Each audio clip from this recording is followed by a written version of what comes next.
Hei, ini Adi. Hari ini saya akan menceritakan kisah seorang gadis yang saat dirasuki, mengintai para pemuda dan melakukan hal-hal mengerikan. Hati-hati, akan ada spoiler. Adegan pembukaan memperkenalkan kita pada Anita Nidi, tokoh utama, yang terkurung di rumah sakit jiwa karena perilakunya yang berbahaya. Dia secara kasar menyerang seorang perawat tanpa provokasi, menyebabkannya dihukum dan dilemparkan ke dalam sel gelap. Sementara berada dalam isolasi, dia merenungkan peristiwa-peristiwa dari kehidupan masa lalunya. Cerita kemudian beralih ke kilas balik, mengangkut kita ke Devil's Kettle, sebuah kota kecil yang dikenal karena air terjun yang aneh yang dengan misterius menelan air tanpa adanya saluran keluar yang terlihat. Fenomena ini membingungkan penduduk kota dan ilmuwan. Dalam konteks ini, Anita menceritakan persahabatannya dengan Jennifer, seorang cheerleader populer dan menarik dari perguruan tinggi mereka, meskipun perbedaan mencolok di antara mereka. Meskipun Anita memiliki pacar bernama Chip, ikatan mereka dengan Jennifer lebih kuat daripada hubungan romantisnya. Suatu malam, Jennifer mengundang Anita ke bar setempat di mana band indie rock bernama Low Soldier sedang tampil. Begitu tiba, Jennifer terpesona oleh Nicholas, sang penyanyi utama, dan mendekatinya. Mereka terlibat dalam percakapan, dan sementara Jennifer pergi untuk mengambil minuman, Nicholas berbicara secara rahasia dengan anggota-anggota bandnya tentang keperawanan Jennifer, mengisyaratkan bahwa dia cocok untuk proyek mereka. Anita tanpa sengaja mendengar percakapan mereka dan merasa tidak enak, kemudian berbagi kekhawatirannya dengan Jennifer, yang mengabaikannya.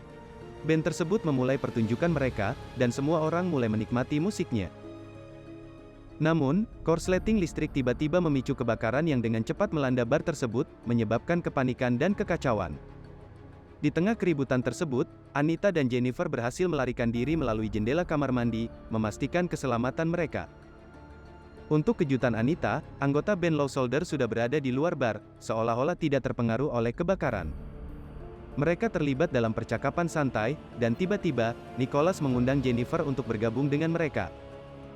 Anita merasa tidak nyaman dengan hal ini, tetapi Jennifer setuju tanpa ragu, mengabaikan keberadaan Anita. Dengan mengabaikan sahabatnya, Jennifer masuk ke dalam fun band dan mereka pergi. Anita kembali ke rumah dan segera menghubungi pacarnya, menceritakan insiden tersebut secara detail. Selama percakapan mereka, Anita terkejut oleh bel pintu, yang meningkatkan ketakutannya. Dia turun perlahan-lahan, membuka pintu, tetapi tidak menemukan siapapun di sana. Merasa tidak enak, dia kembali ke kamarnya tetapi mendengar suara-suara berasal dari dapur. Menelusuri sumber suara itu, Anita menemukan Jennifer tertutup darah, dengan senyum jahat di wajahnya. Jennifer kemudian makan ayam mentah dari lemari es dan tiba-tiba berteriak, muntah cairan gelap. Jelas bahwa dia telah dirasuki oleh kekuatan jahat. Kewalahan, Anita mencoba memanggil bantuan, tetapi Jennifer menekannya ke dinding, bersiap untuk menggigit lehernya. Namun, ada perubahan dalam diri Jennifer, dan tiba-tiba dia melarikan diri dari tempat kejadian. Keesokan paginya di sekolah, Anita terlihat terganggu oleh peristiwa malam sebelumnya. Dia khawatir tentang sahabatnya tetapi kaget ketika Jennifer muncul dengan keadaan yang sama sekali baik-baik saja dan mengabaikan kekhawatiran Anita. Tak lama setelah itu, profesor mereka memberikan belasungkawa atas hilangnya nyawa dalam insiden di bar. Sementara semua orang sedih mendengar berita tersebut, Jennifer tetap acuh tak acuh bahkan mengolok-olok situasi tersebut. Kehilangan, Anita bertanya-tanya apa yang sedang terjadi pada sahabatnya yang dulu begitu dekat dan perhatian.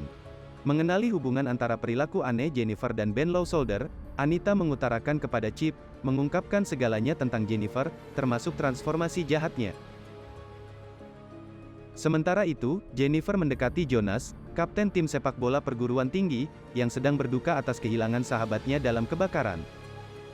Membawanya ke hutan di belakang kampus, Jennifer menawarkan penghiburan padanya dan mulai merayunya. Ketika mereka dikelilingi oleh burung dan binatang, Jennifer mengungkapkan bentuk jahat sejatinya dan tanpa belas kasihan mencabik-cabik perut Jonas, menyebabkan jeritan mengerikan dari tubuhnya yang terpotong didengar oleh seorang profesor perguruan tinggi yang menemukan tubuhnya yang mutilasi. Kemudian malam itu, Anita dan Jennifer memiliki percakapan telepon.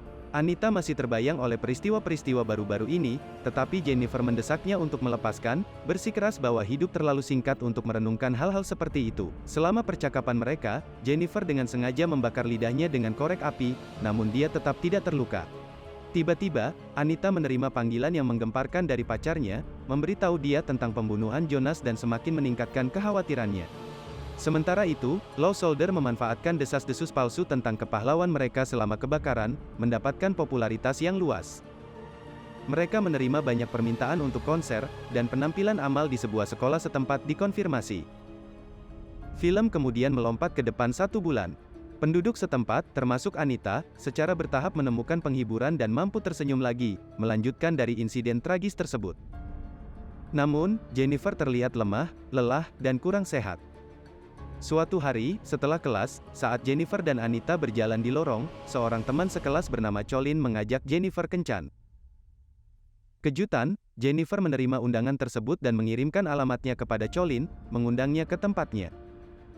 Kemudian malam itu, Colin dengan penuh semangat mengemudi ke lokasi yang diberikan oleh Jennifer, sementara Anita dan Chip menikmati momen intim bersama. Setelah mencapai tujuannya, Colin menyadari bahwa itu adalah rumah yang kosong dan belum selesai. Meskipun begitu, dia masuk dan bertemu dengan Jennifer, yang mengejutkannya dari belakang. Tanpa membuang waktu, dia merayunya dan menciumnya. Awalnya, semuanya tampak normal, dan Colin memiliki waktu yang menyenangkan. Namun, dia melihat perubahan yang mengganggu dalam mata Jennifer. Colin mencoba melarikan diri, tetapi Jennifer berubah kembali menjadi bentuk monstruosa, membunuhnya dengan kejam dan dengan sadis minum darahnya. Sementara itu, Anita, di tengah-tengah pertemuan romantisnya, tiba-tiba mengalami halusinasi. Dia melihat roh Jonas di sofa dan darah menetes dari langit-langit. Ketakutan, Anita dengan tiba-tiba meninggalkan tempat Chip dan pergi. Namun, masalahnya berlanjut saat dia hampir menabrak Jennifer, yang tertutup darah. Penuh panik, Anita buru-buru pulang dan mengunci dirinya di kamarnya. Mencari penghiburan, dia berbaring di tempat tidur, hanya untuk terkejut dengan kehadiran Jennifer di dalam ruangan. Jennifer muncul normal lagi, meninggalkan Anita bingung dan ragu tentang situasi tersebut. Sebelum Anita bisa bereaksi, Jennifer tiba-tiba menciumnya di bibir, bermaksud membantunya rileks. Pasca kejadian itu, Jennifer mengungkapkan kebenaran yang mengejutkan. Law Soldier, band yang terlibat dalam insiden kebakaran di bar, membawanya ke air terjun misterius dan menawarkannya sebagai korban perawan kepada setan sebagai ganti ketenaran dan kekayaan. Dia menjelaskan bahwa meskipun keberhasilan pengorbanan itu, dia tidak mati karena dia sebenarnya bukan perawan. Namun, Jennifer mengakui bahwa dia tidak pernah kembali normal karena dia secara permanen dirasuki oleh setan. Setelah insiden itu, dia ingat bangun tanpa luka, bahkan setelah ditusuk oleh anggota band berkali-kali. Jennifer juga mengungkapkan bahwa dia merasakan kelaparan yang ekstrim saat dia kembali pulang. Akibatnya, dia memakan korban pertamanya, seorang mahasiswa pertukaran asing yang diyakini telah tewas dalam kebakaran. Setelah mengungkapkan kebenaran mengerikan ini, Jennifer mengungkapkan sesuatu yang lebih mengejutkan lagi. Pada malam yang takdir, dia berniat untuk mengonsumsi Anita juga, tetapi pada saat terakhir, dia berubah pikiran karena perasaannya yang masih tertinggal untuk sahabatnya itu.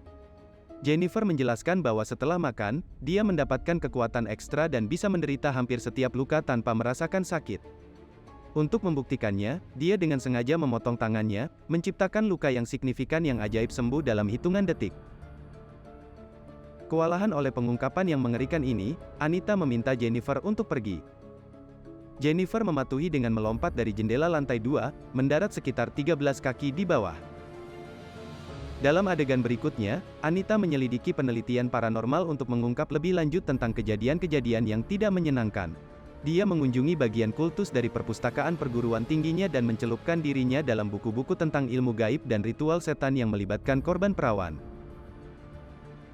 Setelah penelitian yang ekstensif, dia menemukan bahwa sahabatnya sebenarnya adalah sucubus, makhluk gaib yang makan daging manusia. Anita mengetahui bahwa sucubi hanya dapat dibunuh saat mereka lemah dan lapar. Semangat untuk berbagi temuannya dan mencari dukungan, Anita curhat kepada pacarnya, Chip. Sayangnya, Chip mengabaikan klaimnya, menyarankan bahwa dia mungkin memerlukan bantuan mental. Saat mereka melanjutkan percakapan mereka, pemahaman tiba-tiba menghampiri Anita, memimpinnya untuk putus dengan Chip. Dia mengerti bahwa dekat dengannya mengancam keselamatan Chip. Lebih dari itu, dia melarangnya untuk menghadiri program kuliah yang akan datang. Namun, Chip bereaksi dengan marah, mengabaikan peringatannya, dan pergi dengan marah. Pada hari program kuliah, Anita dengan cemas menunggu kedatangan Jennifer, bertekad menjaga mata di atasnya. Sementara itu, Jennifer menghentikan Chip, yang sedang dalam perjalanan menuju acara tersebut. Dia dengan cerdik membuat cerita palsu, menduga bahwa Anita telah berselingkuh dengan Colin, memanipulasi emosi Chip. Kemudian, dia membawanya ke sebuah kolam renang yang ditinggalkan, menggunakan taktik rayuan yang sama yang telah dia gunakan untuk memikat dan membunuh korban-korbannya sebelumnya. Sementara itu, di program kuliah, Anita semakin khawatir karena Jennifer tidak muncul dalam waktu yang lama. Tidak tahan dengan ketidakpastian, Anita bergegas ke rumah Chip untuk memeriksa keadaannya, hanya untuk menemukan bahwa dia sudah pergi untuk program tersebut. Takut dengan hal terburuk, Anita mulai mencari daerah tersebut dan akhirnya tiba di kolam renang yang ditinggalkan, di mana dia menyaksikan Jennifer memakan Chip secara hidup-hidup. Ketakutan dan penuh adrenalin, Anita secara impulsif melompat ke kolam tanpa berpikir panjang dan terlibat dalam pertempuran sengit dengan sahabatnya. Dia menggunakan semprotan merica melawan Jennifer, tetapi itu hanya membuatnya semakin marah. Dengan dendam dalam matanya, Jennifer mendekat untuk memberikan pukulan fatal. Namun, Chip yang terluka memanggil sisa kekuatannya dan menusuk Jennifer dengan alat pembersih kolam, menyebabkannya kehilangan sejumlah besar darah dan melemah. Menyadari kerentanannya, Jennifer mundur dari tempat kejadian. Setelahnya, Anita bergegas ke sisi Chip, mendukungnya dalam pelukannya. Mereka berbagi percakapan tulus sebelum dia dengan tenang menutup mata dan meninggal dunia. Hancur hati dan diliputi oleh amarah, Anita mempersiapkan dirinya untuk jalur balas dendam. Di tengah malam yang sunyi, dia masuk ke kamar Jennifer melalui jendela dan melancarkan serangan ganas. Pertarungan brutal terjadi antara keduanya, dengan Jennifer mendapatkan keuntungan dengan menggigit bahu Anita. Tergoyahkan, Anita terus berjuang dengan tekad yang tidak goyah. Pada satu momen penting, dia berhasil merobek kalung BFF dari leher Jennifer, sesaat membuatnya kaget. Memanfaatkan kesempatan itu, Anita menusukkan pisau utilitas ke jantung Jennifer, akhirnya mengakhiri hidupnya. Beberapa saat kemudian, ketika ibu Jennifer masuk ke dalam ruangan, dia terkejut menemukan Anita berdiri di atas tubuh putrinya yang tak bernyawa. Akibatnya, Anita dikurung di sebuah rumah sakit jiwa, dibuat gila oleh pengalaman traumatis yang dia alami. Terungkap bahwa dia telah mewarisi beberapa kekuatan supernatural Jennifer karena gigitan di bahunya. Dalam adegan klimaks, Anita memanfaatkan kemampuan setan barunya dan berhasil melarikan diri dari fasilitas mental tersebut. Dia menumpangi mobil, mengklaim mengikuti sebuah band. Di adegan kredit, serangkaian video rumah dan foto tempat kejadian mengungkapkan tindakan balas dendam Anita saat dia dengan cermat membunuh setiap anggota Law Soldier di kamar hotel mereka. Jadi, apa pendapat Anda tentang film ini? Tulis pikiran Anda di komentar di bawah video, dan jangan lupa untuk memberikan suka dan berlangganan saluran ini. Sampai jumpa.